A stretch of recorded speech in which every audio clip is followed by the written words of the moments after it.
Greetings, urban farmers, gardeners, and healthy food visionaries. Greg Peterson here, and welcome to the 295th episode of the Urban Farm Podcast, where 3 days a week we work together educating and inspiring you to become part of your food revolution.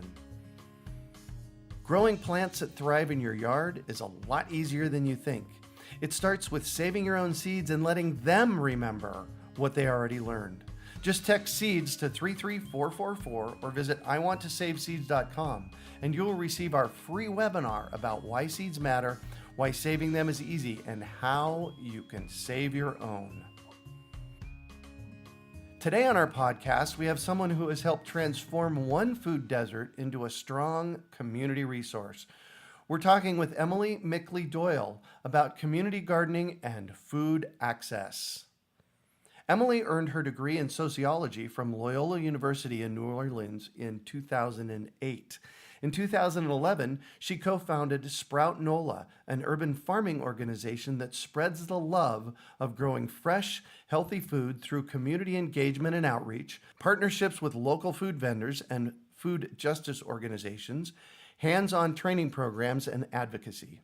SPROUT NOLA grows market gardens throughout New Orleans, publicly advocates for sustainable agriculture, and coordinates the Refresh Community Farm and Market, a teaching garden that is located at the Refresh Project. The garden offers educational resources to community members about home gardening and facilitates an on-site community garden where neighbors can grow and harvest food for themselves. Welcome to the show today, Emily. Are you ready to rock? I'm ready to rock.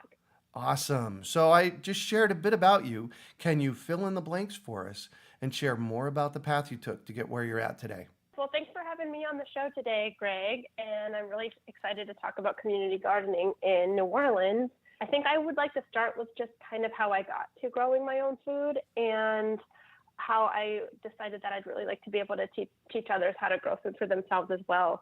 After I graduated college, I worked in community health for several years, where I would work with people who were diagnosed with HIV and AIDS. I worked mostly in treatment adherence, where I would help make sure that folks remember to take their meds every day and made sure that they were healthy and went to the doctor regularly.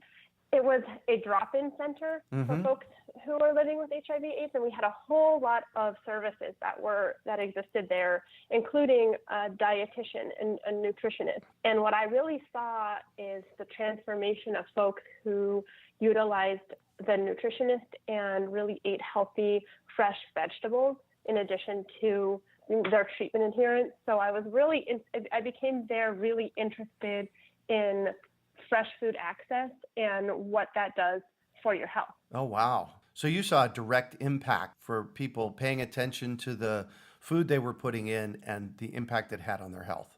Oh, definitely. And also the community aspect of eating food together. At our drop-in center, we would share lunches often and we would share holiday meals together and just the coming together as a community around a table. The impacts of that, besides just the nutritional impacts, were just incredible. So it really inspired me to want to pursue a process of a career in food. And I was super interested in food access and specifically fresh food access. And I decided that I'd like to do that through growing my own food and teaching folks how to grow food for themselves. So I started to just learn how to grow. I had a garden as a kid and experimented with it a little bit, but I didn't really know how to grow food, especially in New Orleans climate, because I'm from Ohio. Right. And so I just started apprenticing with other urban farmers throughout the city and growing food together and just learning how to grow in our climate, and got into market gardening after growing food. So I was just growing food and selling food to restaurants and local direct marketing, and got involved, but was still really interested in food access and really making sure that fresh food was available to everyone. So when an opportunity came along with the redevelopment of this big old grocery store that had gone out of business for many years, and since it had gone out of business, the neighborhood that we work in now was considered a food desert. So I was involved in the redevelopment of this big building into what we call a community health hub, which offers a variety of resources for folks to be able to live their healthiest lives. And we became the community garden partner in that project. Wow. So you turned an old grocery store into a community health hub. Yeah, so we have a place, we have the community garden, we have the market, we have a work training program for young people. We have the Goldring Center for Culinary Medicine, which is the world's first medical teaching kitchen. So it teaches doctors how to use food as medicine rather than just pharmaceuticals. And they turn around and teach community members free classes on how to cook for their health as well. There's a grocery store there. There is a Boys Town, Louisiana, which works with young people and families, as well as a school system and another organization that works with permanently affordable housing and commercial development. So we're really trying to bring in all of those pieces of what helps to foster a healthy community. And we work really integrally with all of those partners to make that happen. And we focus on the actual gardening part. So there's a garden on site where neighbors can adopt a plot and grow food for themselves and learn how to grow. Wow. So that must be the Refresh Community Farm. Yep, that's the Refresh Community Farm. We're really proud of it. Congratulations, by the way. That's a big accomplishment to get that started. But if I was standing at the doorway or the gate of the Refresh Community Farm, what would I be seeing? What's it look like? Kind of give me a mental picture of what I would be seeing. Yeah, so we just have a little wooden fence gate and then just wire fencing around, like cattle fencing around the farm. They're raised beds, and we intentionally created outside of the fence along the entire fence line are garden boxes where people, literally anybody in the whole who wants to can just come and harvest herbs and flowers and vegetables that grow up the fence line. So you don't have to participate in programming to still be able to utilize the garden. And then when you walk into the gate, there's multiple beds, 4x4 boxes, where each family or community member adopts their own box, and they grow whatever they'd like for themselves. We're in a subtropical climate, so we right now are growing okra and eggplants and Malabar spinach. We've got papaya, we've got basil, we've got a lot of late summer things, and are getting ready to put our fall crops in right now. Right. We have a compost system, and we have also additional beds where if neighbors don't want to actually take on the responsibility of adopting their own box, that's a lot to take care of, but they still want to participate, they can come to what we call volunteer for Veggies times, which is, is basically a time every day for 2 hours where there's a mentor gardener out there, and folks can work together in the garden and then share the harvest at the end of the time. Wow. All of the food is distributed to the community through service hours or just commitment to tending boxes. Nice. And you call that volunteering for Veggies? Yep, volunteer for Veggies. That's our program every day for a couple of hours. It's kind of like open office hours. A lot of folks will also come if they've got their own gardens and they just like an extra set of eyes on an issue that they're having in their garden, or if they just want to chat about a specific problem they're having, a pest or a disease that they're having, just to get some extra support. They know that they can just pop in and that there'll be a master gardener or a mentor gardener there who can help diagnose what's going on or help think through a problem that they might be having in their garden, or just gain extra garden experience through hands-on just working in the garden. Wow. So what made you want to start Sprout NOLA? Well, I got into growing food in the first place because I was very interested in food access and food equity and sovereignty. And I really wanted to translate the skills that I had learned in learning how to market garden to a wide audience. So when I had the opportunity to join the Refresh project, I was really able to spread that knowledge of growing your own food to everyone for free. I wanted to make sure that it wasn't just a subsect of the population who was able to access fresh local food through restaurants, but I wanted to make sure that if anybody wanted to grow their own food, that there were resources available for them to do so. Got it. And what does it stand for?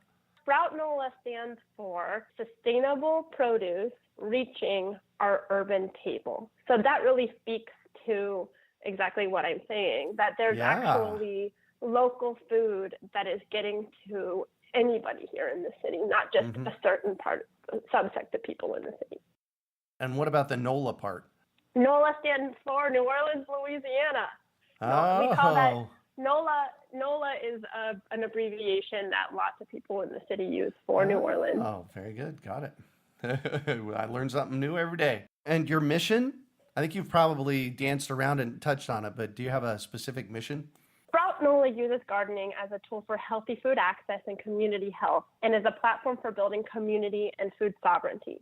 We work with partners to establish an intersectional network of solidarity to build power in our communities for food, social, and economic justice. We offer programs where individuals and families can learn to grow food for themselves on site and take away fresh seasonal produce in exchange for their volunteer service. Nice. And is your mission being filled? Well, we grow thousands of pounds of food every year, and it's all distributed to community members. We also work in policy and advocate for sustainable agriculture and sustainable community-based food policy, and we've had some successes in that arena as well. So I would say yes, it's being fulfilled. Wow. And this has been going on since 2011. 2011 was when we were working in our market gardens and distributing food that way. And then the Refresh Community Farm opened in 2014. So this is our third year in operation. Wow. Congratulations. I've started projects like this before. I actually didn't start them, but I've worked on starting them before. And I know how much energy that it takes, energy and commitment really, that it takes to get something like that up and running. So congratulations. Thanks so much. And I think that there were a couple of programs that I'd really like to chat a little bit more deeply about what we do. We also have a lot of kids programming at the Refresh Community Farm. So we have a monthly kids club where kids from the neighborhood usually walk to the club and learn about growing their own food. And it's usually the same kids. They know each other, they're friends, they are familiar with the garden boxes. This is a long-term thing that they do.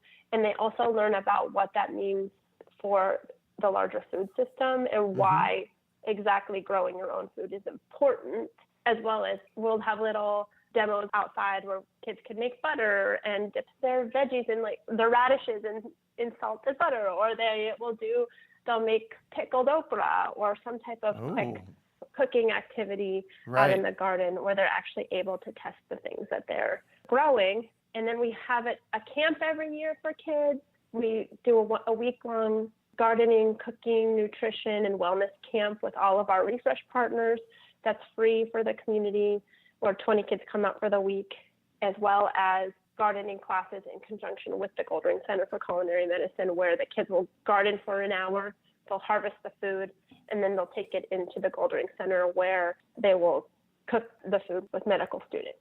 Wow. So I have to tell you, I started gardening in 1975. Wow.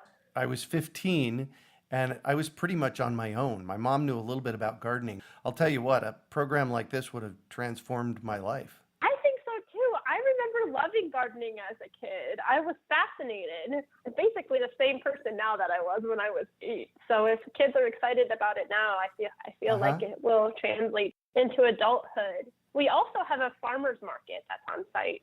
That's really special because we really work with, once again, our very local geographic-based community with a lot of small-scale farmers, a lot of urban farmers, to make sure that the market is accessible to them and low barrier, as well as with community entrepreneurs who may have a value-added product like pickles or jams or a baked good that they were just cooking for their families for fun, and it was delicious, but they didn't ever really think that was a sales opportunity. So we almost work like an incubator space where folks can start up, get their feet wet, see if this is something that they might like to do for a job. So we've had community gardeners who went from putting seeds in the ground for the first time, watching their stuff grow, eating it, sharing it with their families, and then also exploring the ideas that they might like to sell their products at a market. It's been incredible to see. We work with a lot of cottage food-based products, so folks that don't have to be produced in a commercial kitchen, that are relatively low risk, that have less overhead, and people can just cook them from home and bring them as long as they have proper labeling and sell them at our farmers market. Wow. So I hear in your speaking, you've mentioned medical students a couple of times. Mm-hmm. You have a program around that as well, right? Yes. So medical students, they work with the Goldring Center. They're the folks who use the food in the kitchen as medicine, but part of the medical student time and the dietetic students' time is spent actually with their hands in the dirt gardening too. We have folks out in the garden learning how to actually grow the food that they're utilizing in the kitchen. And one more, a community gardener leadership program. Yes. When we first started the garden, it's a pretty monumental task. We have about 50 garden beds in total. Some of them are for the larger Volunteer for Veggies program, but most of them are for community gardeners. When we built it, the garden was entirely built by volunteer labor, but building a sustainable, well-maintained, well-accessed, well-utilized community garden. We have our ups and downs with larger kind of community gardener, well-attended scale projects. So we started out with a few gardeners and just slowly built this over time. And we now have over 30 gardeners who are gardening on site for themselves. And we have a monthly meeting, and we call it a pot lunch. We have a work day in the morning, and then we sit down and share a meal together at lunchtime. And that's when we really have our meetings, the meat of what we're trying to do in the community garden. And it's been amazing to see gardeners who, being their first time ever putting seeds in the ground, to growing beautiful vegetables, to getting to know their neighbors, to planning larger scale community-based projects together. And as the community garden has grown, and specifically the community part of the garden has grown, folks have been really interested in taking on leadership roles in the garden. The gardeners wrote a grant together to be able to offer part-time work.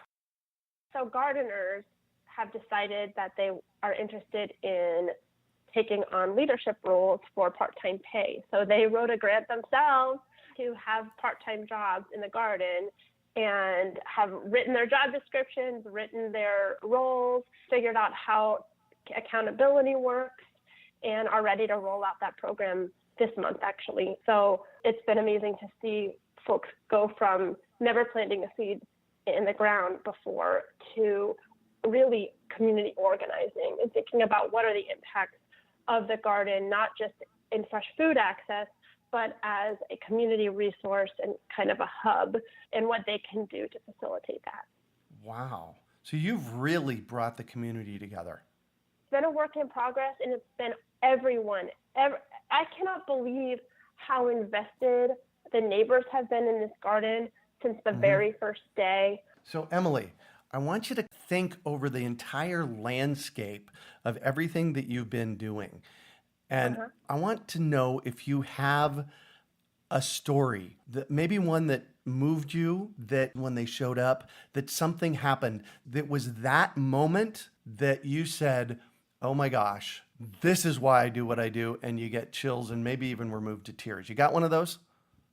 I do have one of those, Greg. Actually, I'm pretty lucky because it was pretty early on in the building of the Refresh Community Farm. And I was standing out there on the patch of grass. It was nothing. There was no garden there. There wasn't anything growing. There wasn't anything edible. There were no flowers. It was just a patch of bare land. And I was standing out there, I think, taking measurements to think through the planning of the garden. We knew that we were going to build this garden in X amount of weeks, and that we were going to have a party, a celebratory opening for the garden. So we had put flyers out in anticipation of that to make sure that our neighbors knew that they were invited, but there was no garden yet to celebrate.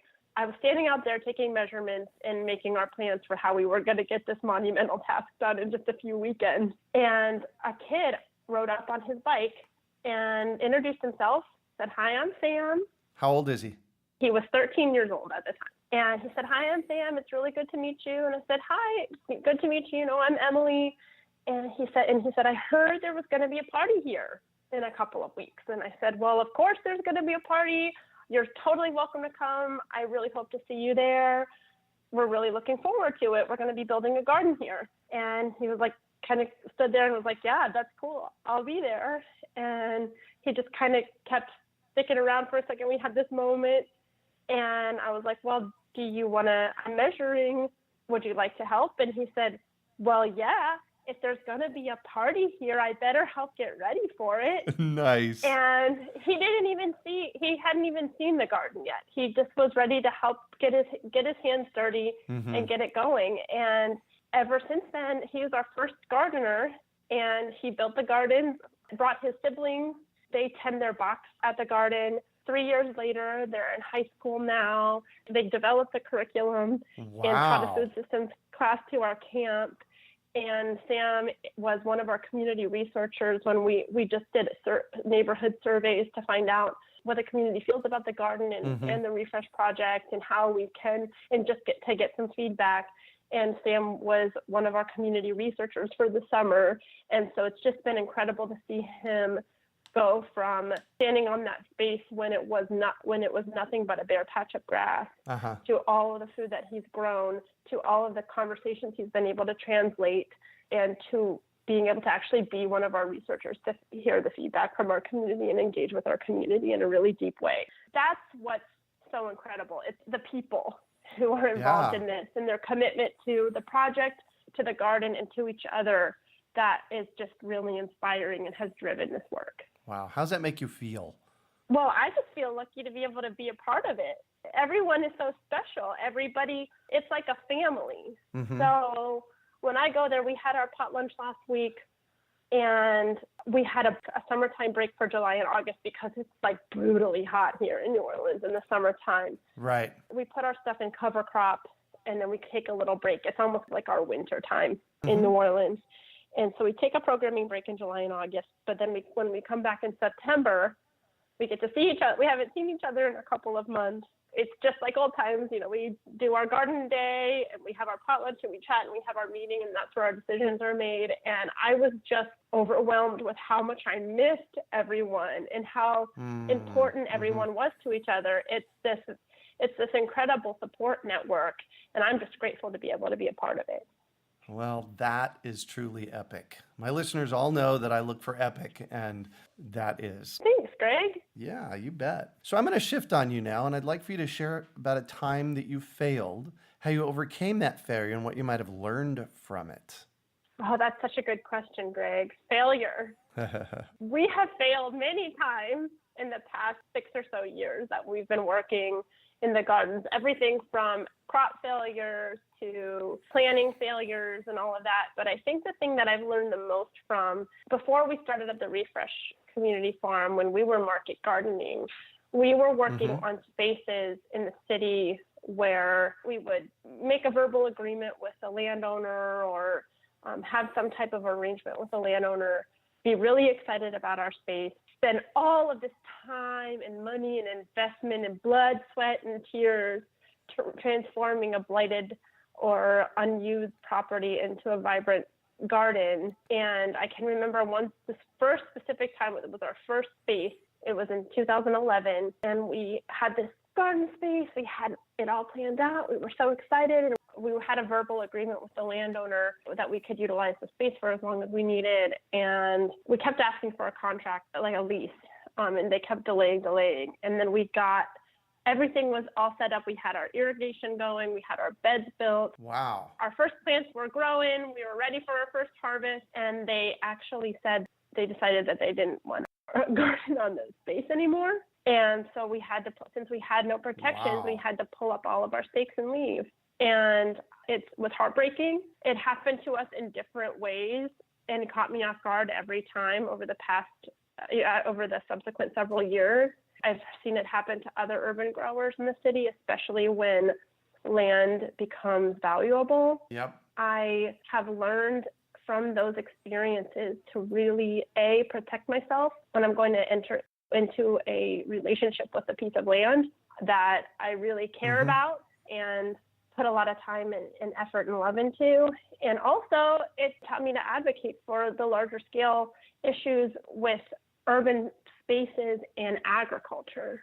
So that's really one reason why we came from a background in actual technical assistance in growing our own food, but we've decided out of necessity that we also additionally need to move into a space of advocating for agricultural land and sustainable agriculture policy in the city.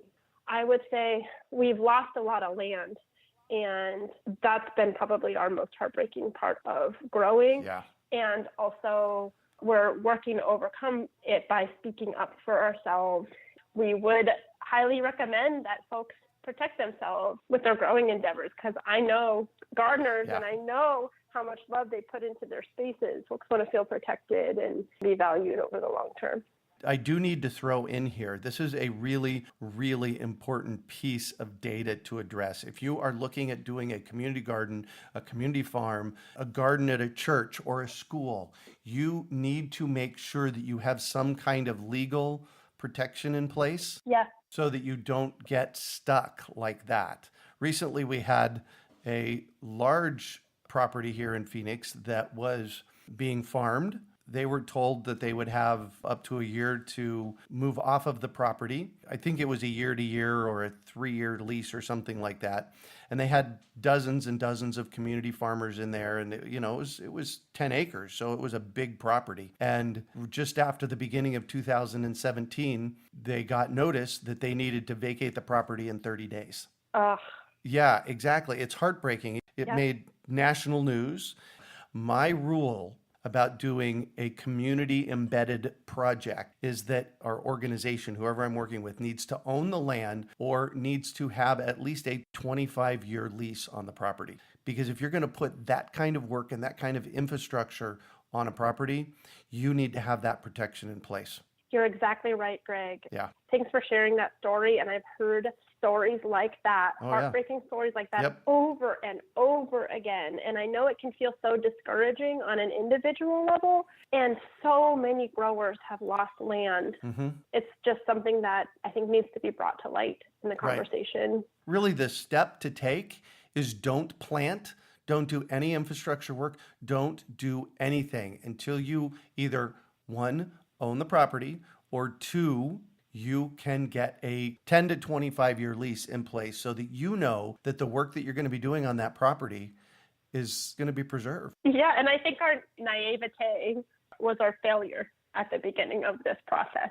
And I just wanted to share that. So hopefully it can protect somebody else the next time. Right. So they'll know that when they're entering into a relationship.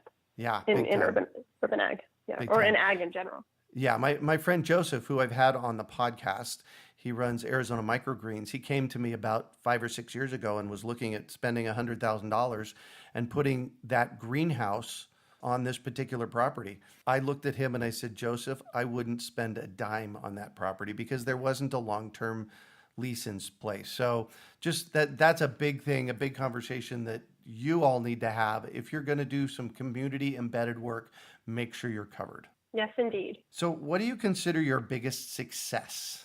Well, on the flip side, I think our biggest success has been, we were talking about the Refresh Community Farm earlier, and I think that the birth of it has been our biggest success. Oh, yes. We are community gardeners and urban farmers who had no startup access to any kind of cap. So when we had all of these conversations, these roundtables with community and partners about what they wanted to see at the Refresh Project, everybody's like, yeah, community garden. We want to garden on the site. And we knew that we had the technical experience to make that happen, that we could design it and plan it and implement it, but we didn't have any money. We didn't, not a dollar really to put towards this, and not a whole lot of capacity to raise a lot of funds. It's not like we're a big organization with lots of full-time folks, fundraisers, and staff that could implement this project at the front end. And what was so incredible was to go from this vision of what we wanted to see at the Refresh Project, at the Refresh Community Farm, to actually being able to raise the funds to make it happen. We wrote grants like crazy, trying to get this up and running. We had this opportunity to be in the running for this grant. It was called the Garnier TerraCycle 2014 Green Garden Grant. And we were a finalist in it, and it was to build out an entire garden. We were up against a garden in LA, one in Chicago, one in DC, one in New York, and Detroit. We were New Orleans, so we're not only the only people in Louisiana who were up for it, we're the only people in the entire South who were up for it. Wow. So we really wanted to get this garden. And this was pretty much our only shot, because I think that was the only way we were going to really get enough funds to actually implement this project. And all of the other projects, we looked them up on all of the social media and everything, and they all had existing gardens, and they all had way more funding and support and capacity and social media followers than we did. And we're like, oh no, there's no chance. It's like a David Goliath situation. Right. But we organized, it was a voting campaign. So it was like one of those click campaigns, but it wasn't just one time. We had to vote every day for 3 months. Oh. So we had to keep engagement around this garden for people to click every day for 3 months, which sounded like a monumental task. I mean, it's hard to get people to get online and click one time. So we're like, okay, well, we're going to give it our best shot. We're probably going to lose, but let's do this. We got this big group of folks together who were so deeply invested in just dreaming this garden into existence that they would set their alarms and they would vote at the same time every day. And at the end of the time, we won with twice as many votes. Wow. As the next garden across the country. So, and we didn't have anything. We just had the support of our community. And we won this garden. It gave us everything that we needed to get started. That was really the story for me, that you can dream something into existence. Wow. If you have the support of your community and the right circumstances. We had no idea how we were going to build this garden, but we were so loved and we were so surrounded that it made it happen. And I would say that was our biggest success. I love that you said dreaming this garden into existence. That's beautiful. It's true. Thanks, Greg. So what drives you? I think I've touched on this a little bit, and you're probably going to already know my answer, but really it's the people that we garden with and the folks who come to the garden in the market. We're a community farm, a community garden, and we love that we're able to grow food and that people have the opportunity to see how food grows and to see different varieties of food than necessarily they would see in the grocery store, and to be able to taste the difference of what local, fresh, sustainable food tastes like compared to some industrial food. I think that when we say community garden, that's the garden part of it, but really it's nothing without the community part of it. What drives me are the relationships that are built over the garden and over sharing the food that comes out of it. Yeah. If you could recommend one book for our listeners, what would it be and why?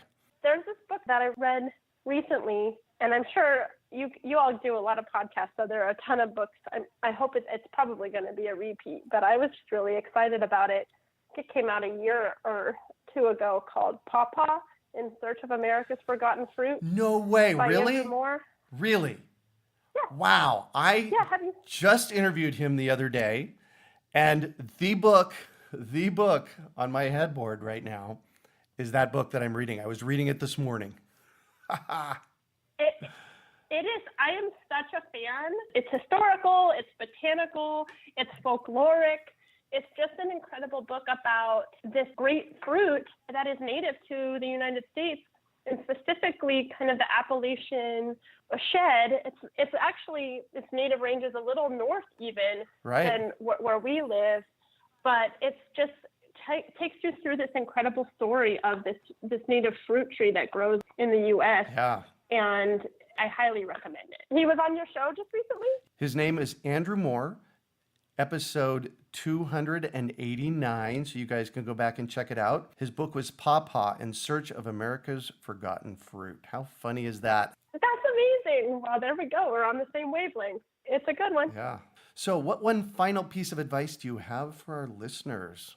A final piece of advice that I would have would be, we do work in community gardening and we see the little things. We're really excited about the little things in the garden, right? I think talking to other gardeners, we work at a different pace than a lot of folks. Mm-hmm. Right? We know that a season takes time, that you can delight in a freshly built garden bed that has all the potential and doesn't have anything in it yet, but you can see what it's going to look like in a few months, that you take delight in that you take delight in those beautiful first green shoots of sprouts that are coming up. Yeah. And also when everything is in full bloom or at its fruiting stage, and also in taking it out to plant the next crop. And I think that gardeners are specifically positioned to understand how that relates to life. When we talk about failures and success, I think being a gardener has particularly positioned me to understand that in a different light. Yeah. And I think that if you're struggling with a specific thing, whether it's a crop failure or if it's something bigger than that, I think that to draw on those experiences in the garden, to think big picture, sometimes something isn't all the way played out yet. Like, we don't know what the long-term outcome is going to be, and it could be really beautiful, even if it takes time to get there. I've learned so much about life from the garden, and I think that yes, taking those contexts of things that we learned in the garden and applying those to life would be my biggest piece of advice for the gardeners who are listening in on this show. Well, thank you so much for joining us on the show today, Emily. Thanks for having me, Greg. I'm excited to chat today, and I'm looking forward to coming back in a few weeks. Yeah, so it looks like we already have you scheduled to come back and talk about food activism and education. So that show will be a little different. We don't have as much of a structure. That'll be more of an educational piece that you and I do. Very excited about that. How can our listeners get a hold of you? Yeah, you can log onto our website. We're at www.sproutnola.org. We have a contact us part of the website, and if you just shoot us a message, it'll come right to me, it'll come right to my email, and I'm happy to chat back and forth with you about whatever you'd like to chat about. Fantastic. You can also find show notes from today's podcast at urbanfarm.org/Sprout NOLA. That's SPROUT NOLA. Well, that's it for today. Thanks for joining us on the Urban Farm Podcast. Growing plants that thrive in your yard is a lot easier than you think. It starts with saving your own seeds and letting them remember what they already learned. Just text SEEDS to 33444 or visit iwanttosaveseeds.com and you will receive our free webinar about why seeds matter, why saving them is easy, and how you can save your own.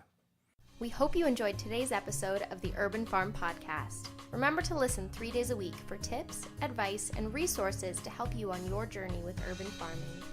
You can find us on the web at urbanfarm.org or send us an email to podcast@urbanfarm.org. In the words of Vincent van Gogh, great things are done by a series of small things brought together. Be encouraged that with each lesson learned and skill developed, you are one step closer in the direction of your dreams.